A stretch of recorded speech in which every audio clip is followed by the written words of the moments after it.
ububuzi bwaragwiriye hariho n'ubuzi umuntu akora yibereye muhira ibintu byanyu bya kera by'abatama nimujane hariya twebwe dukorera muhira.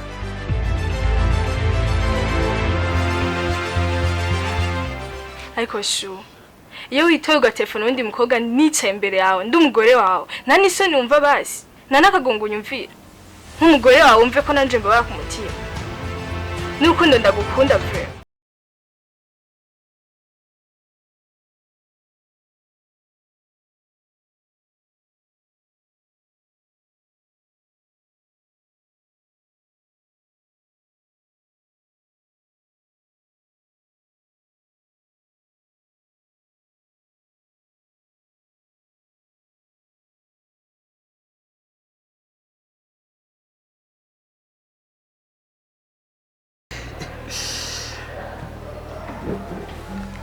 Nagenda nezerewe gose.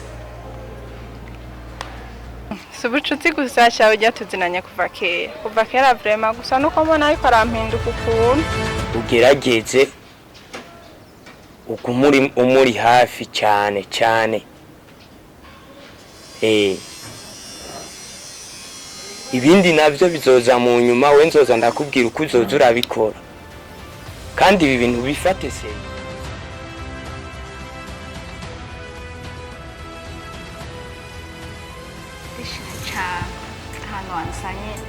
hanyohe hatekanye ntakwamo ntaki nanje ndakunda ahantu hatuje vraiment tagwa muri I'm very happy. Urukundo rw'abajya babiri ntegerezwa kuzorubomora byanka vyakunda. Biri simple vraiment.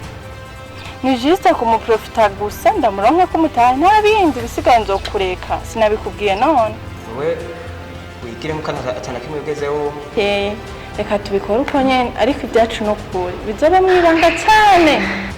Aziko nje nawe turabagenzi kandi twabanye kera mu bihe byiza na bibi. Rero reka nsa n'uvyemera me a condition que kuko maze kunyinjira mu buzima ndeka mvira mu buzima singushaka zagenda ubaze hose oya ni oya.